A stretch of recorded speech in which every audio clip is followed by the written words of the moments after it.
Do you want to get more engagement out of your students because they really want to participate in your lessons and activities? Do you just want to have more fun teaching in the classroom? I'm going to be covering something that helped me out when I was in the classroom. It made a huge difference on my mental state and my students' mental state. Roll the intro.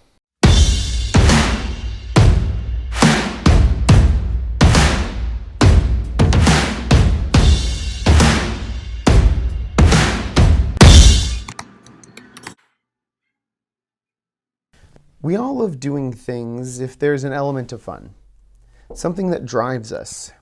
Tapping into things that drive us to do something that we may not normally like to do is a key factor in getting as many diverse students in your class to want to do the activity and do it well.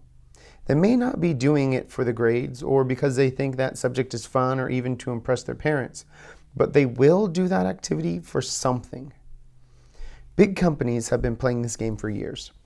They have teams of people dedicated to research and marketing to get people to use and pay for their products, apps, and other things. We are going to try to tap into that mindset ourselves to add some of those techniques to our classroom to help motivate our students and have a little fun ourselves.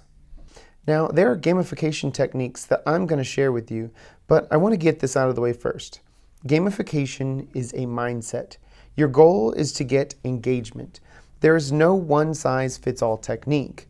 You will not reach every student with just one idea. Each person is motivated by something completely different. Your job is to identify techniques that you think you would enjoy and what your students would enjoy, and then start slowly as you incorporate more of them into your classroom. If some ideas don't reach your students very well, get rid of them and try another one. Every year will be different too because you have a different set of minds. Remember, if you visibly aren't buying into the idea yourself, then your students won't either. Your attitude plays a role in this as well. It's also great for your well-being to have a little fun with this. With all that out of the way, let's look at some techniques. As we learn about these tricks of the trade, they are fully customizable. It is an idea rather than a copy and paste teacher pay teacher download. This is just to get the brain moving as you decide how you want to implement each technique into your teacher tool belt. After the video, if you want to learn more about gamification from where I got most of these ideas from, try out the book Gamify Literacy, Boost Comprehension, Collaboration, and Learning. Hashtag not sponsored, hashtag wish I was, hashtag let's move on. The first thing you really need to know is that a game and gamification are not the same thing. A game is a structured form of playtime with rules to show off a skill or just luck. Gamification is taking things you already do and integrating game mechanics into it so that you increase involvement in the activities. So, what makes a game addicting? I'm going to be covering 6 game mechanics with you to help you get started in gamifying your activities. The 6 categories that make games addicting are achievers, explorers, builders, collectors, gladiators, and socializers. Students will not fit into every category, and that's okay. What you want to do is have something in your class ecosystem that will hit each of these game mechanics so that every student's motivation is hit at some point so that they feel compelled to participate at the highest level. Some students may not want to duke it out in a one-on-one mental combat. Those gladiators may not want to collect every little thing you throw at them, and you may have some students who just want to socialize to be able to complete their work and skip out on all the other stuff. Every kid is different, and we want to give them something that is addicting to them to want to do work for your class. The first game mechanic we're going to hit is the achiever category. For the students who love stickers in kindergarten or even still love them, this is their category. These kids love points. They will collect every coin in a Mario game for a high score. They want to see their level go up. They're literally games where you just tap a screen over and over and level up with more taps of the screen. That's how much people love this. So a student who is built this way is going to love this category. Have a level up board in your classroom. Complete this to gain points. With every points, you can level up your character to a new cool name. All RPGs, that's role-playing games if you didn't know, like Skyrim and Final Fantasy, and even shooters like Call of Duty, they're incorporating this mechanic into their games now just because people love it so much. They all have these mechanics. Students will feel like they let themselves down if they fail to get points and feel internally successful when they succeed. Quick tip with this. A lot of free to start games do this to condition their audience. Start by giving a ton of points at first. Release all the dopamine to associate doing work with something good, like, yay, I get points and I leveled up. Let them see their points. Let them see their growth. Level up a few times really easy in the beginning. Then rein it back and make it slightly harder to level up. Then by the time they're at the end of the year, it is a nice even dopamine pace. Then have a reward for reaching a certain level that only those who are built like this for this mechanic will be compelled to finish. Not everyone will, and that's what the other categories are for. The next game mechanic to get your students addicted to your lessons is called the Explorer. Students who like the Explorer techniques are ones who like to find things. So you may have to provide extra content for students to go exploring. Now, you can make this fun by turning your notes into some kind of scavenger hunt. Instead of using a PowerPoint to have your kids just try to keep up with your pace, you can give students curated, explorative, non-linear research to go through and find information based on questions that you already have ready to go for them. This has been a great tool for note-taking in my science class. Students have to understand what is being asked of them in the question and then find the answer to that question. This is a higher level of retention than if you had them just copy off the board. Students get to explore the content at their own pace and really find the answers for themselves instead of writing mindlessly what you tell them and then they have no idea what they just wrote. Another way to use this method of engagement is to have a question board. Students ask questions all the time. You don't always have time to answer each question in class. So having a public board for students to pick up a question from that their peers had and then looking it up to share it with the class or on that public message board will find that itch for them to explore beyond the classroom content. My final tip for the explorer at heart is to scatter Easter eggs or little treasures for them to find and then report back to you once they have found them. The key here is to not make them obvious, and only a student who explores every bit of the content that you give them will find it. If they don't explore anything, then there isn't a chance that they're going to find it. This will cause students driven to explore to comb through everything there is to offer to find it. They will research everything, click everywhere, look at every page to find something hidden there or not. You never know what you might find. My favorite was a secret link that I hid for students to find on my homepage of my class portal, where if the student clicked on it, they would find a secret message and to look for more throughout the year. When a student finds it, it sparks one of two things. One is to share it with everyone, which creates a community of searchers who share information that they find, creating a kind of beginning of a study group. The other is a student may keep the information to themselves, but show off the cool things that they earn from that, which will prompt other students to go searching as well to obtain what their peers have found. If you already have notes, try turning them into a scavenger hunt based on resources that you already have that may be kid-friendly. If you want to make a question board, it can be a physical one in the room or an online Google Doc where you can add those students' questions for students to find from a link that you create to access it. Easter eggs can be physical, like a note to come talk to you for a prize hidden in a class book, or a hidden link in a research page 4 pages deep and not necessarily required to finish your notes. Be creative with this and your students will have so much fun learning. This can be some extra work, but if you're nerdy enough to like this category yourself, then it would be a fun place to start for you and your students. I would just make the first Easter egg they find easy enough to get them hooked and wanting to find more to earn all those sweet extra prizes and trinkets for finding them in the first place. The next gamification method is called the builder. The builder is someone who likes to take objects, real or digital, and then organize them to look a certain way. If you can wrap your head around that, then you can really start to get creative about how you use this kind of gamification in your classroom. I would like to point out that if you combine this technique with other techniques as being the rewards for doing some of those other things, then you can really hook this group into being motivated to complete those other techniques and lessons to earn these items to help them build their little shrines. Also, the more freedom this group of students has, the more they will buy into it. You set a limited amount of restrictions, such as space available, and then let this group upgrade to a bigger space through unlockables. Then let them do their own creations and let their minds go wild. They will create some really cool stuff and blow your mind with their creativity. Think what people have already made in Minecraft with an open world, and people are just figuring out on their own how to do it. So what examples would you think would be good for this group of students? Well, students could earn supplies or parts from doing activities to build their own little town, a vehicle, or a living space. I created a little apartment to house all the characters from my game and then gave them their own room. Doing certain things in the class game earned them certain furnishings which they could then go in and organize in their little room in any way they wanted. They loved it, and each room had its own unique style. I made it all digital, so it was easy to just drag and drop those items into the inventory and then move them around as they saw fit. You could create real-world hands-on or mouse-on math problems where students have to manipulate the area to solve an issue.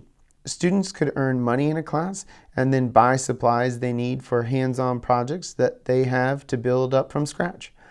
They have to plan ahead and build it out in a pre-plan and then earn the money to create it. Let students choose how they want to turn in assignments. Let students create dioramas or do a craft that shows the same knowledge, maybe in a different way than in paper pencil.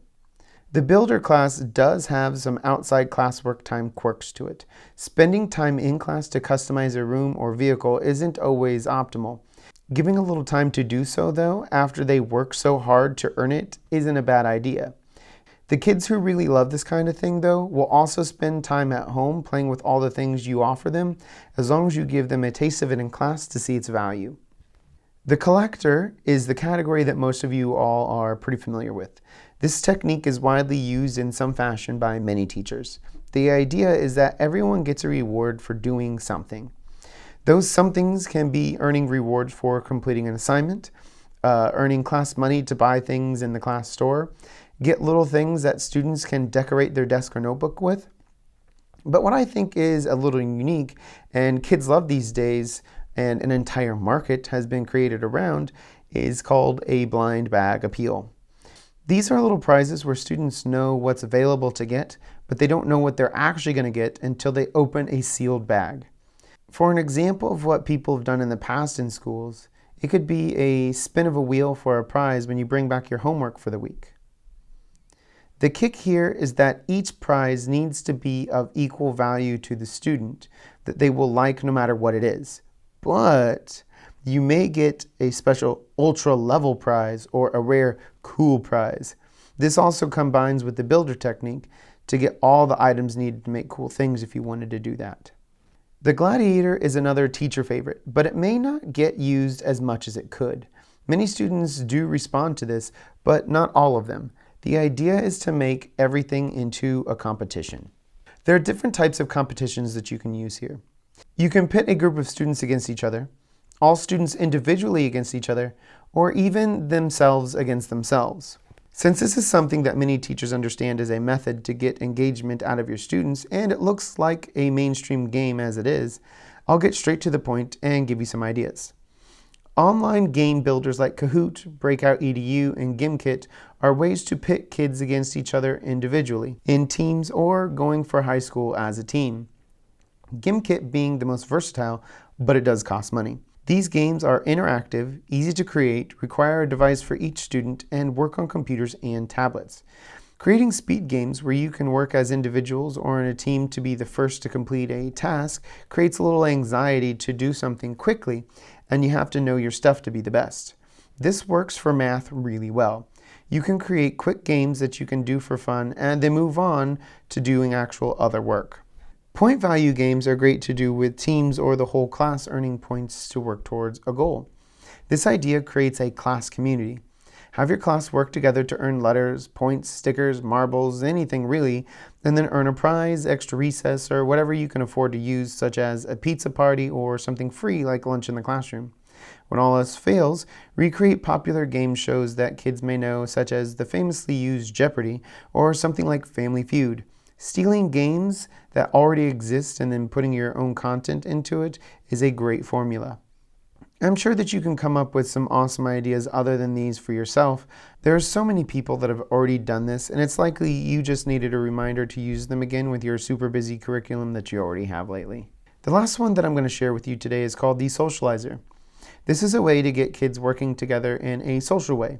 This idea doesn't sound like a game in itself in the conventional way, but it is a technique that games use to hook people in and entice players when they wouldn't otherwise join games. We are social creatures and want to be a part of a group, so the goal is to get your students interacting with each other. Get them working together as a group to complete a task. Examples of this could be act out a game of charades with vocabulary words, having students give each other math problems to work out to create questions for each other to answer in a social studies or reading topic. This is where the classic job system comes into play, where students have a responsibility to the group. They have to be a part of something that matters, and that's what people crave, to be a part of something. I want to give you one more bonus tip. Companies use this one really strongly right now on us as consumers to the extremes lately, but it works. The idea is to get your students coming back to your product, which is your activities, to be thinking about them all the time. To keep them coming back and then hopefully staying around to do some more work, because once they're in there, one of your other gamification techniques may take hold and may entice them to work just a little more. The trick is to give out limited, time-sensitive rewards for completing a task daily. You just push it out, open it up for a limited time, whether it be for a few hours during the day, which may exclude some people, or my favorite is open it up to where you can do that task in a 24-hour period and then it goes away.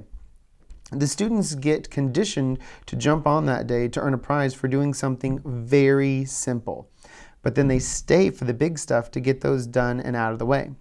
If they don't log in that day, they miss the simple or free prize for doing it, and if it is easy to accomplish, why not do it? But they can do it on their own time when they aren't busy, and it doesn't take away from what they're doing at a certain moment. But if they don't log in that day to do that simple task, they miss out on those points, coins, prizes, or whatever it may be, and then they have to try again tomorrow. You can also add streak bonuses. You get bonus points for doing a task multiple days in a row. The more you do, the more points you will get each time, and they can reset at the end of the week. If they don't log in to do that special task for the day, they break the streak and have to start all over again and get no bonus points the next time they jump on to do the special task. Now, this special task has to be easy. If you make it too hard, then the cost versus reward is too high and it won't be worth it.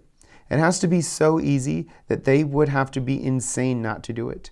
Your hopes are just to get them in the door to do the activities enough times that they will say, well, I'm already in here, guess I'll just do one activity, and they get hooked and then they just keep going.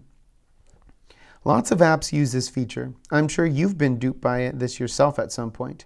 Even Instagram and Facebook use this tactic with a little finesse. You ever get a little notification on your phone saying that someone you follow just posted something and then you go to check it out, just like thinking you're going to be there real quick, and then you're sucked in for an hour and you didn't even notice? You ever play a game like the old Candy Crush where you get a notification saying claim your free extra life or something, only to then play for 30 minutes when you didn't plan to? This tactic is just to get you into the door with something easy and then keep you there. How great would that be to do with your students and your practice work? That's all I have for you today, and I know that was a lot. I hope you connected with at least one of these that you can start planning with this week. Remember, when you first start this process, don't go crazy with it. Build up your arsenal slowly over time.